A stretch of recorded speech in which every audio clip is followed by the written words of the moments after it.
Nakatakdang sampahan ng reklamong multiple murder at physical injury si John Paul Lopez. Ito po yung naging tagabigay ng bala kay Ronald Bae na walang habas na namaril sa Kawit, Cavite noong Biyernes kung saan 7 ang namatay. Namatay rin si Bae nang makipagbarilan sa mga pulis. Hinihinalang nga sa impluensya ng iligal na droga at alak si Bae nang ito'y mamaril. May news to go si Jam Cesante. Hindi pa rin lubos makapaniwala si Tomasa sa nagawa at sinapit ng anak na si Ronald. Biyernes ng umaga, walang habas na namaril si Ronald sa barangay Tabon 1. 7 ang kanyang napatay. Kalauna, napatay rin si Ronald ng mga pulis. Ang anak ko, bossing kung tawagin sa lugar nila, lahat ng mga taong nangangailangan sa kanya pumupunta, sa kanya humihingi ng tulong. Mabait ang anak ko, nagtakang akot ng kaganyan eh.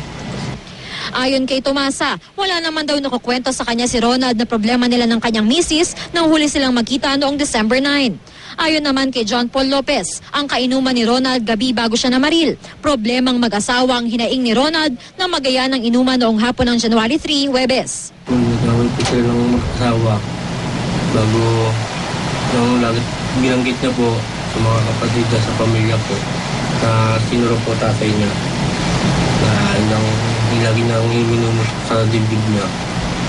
Inabot hanggang umaga ang kanilang inuman. Sa gitna nito, pumasok daw si Bae sa bahay para gumamit ng ilegal na droga.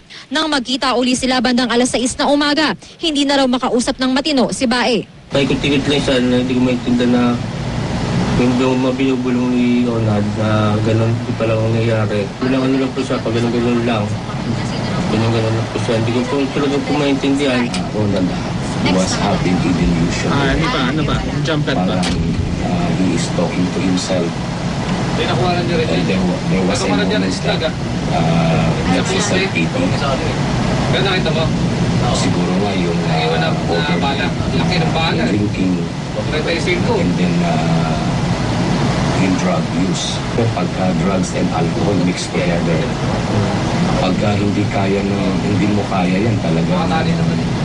Yun nga lang nakakawala na ang isip.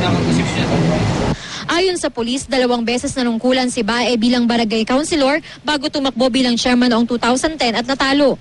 After he lost the barangay election, nagbago na yung pagtingin niya sa mga kababaryo niya, parang gano'n. Sabihin parang he was betrayed by his constituents. Those people who pledged support to him, hindi naman talaga.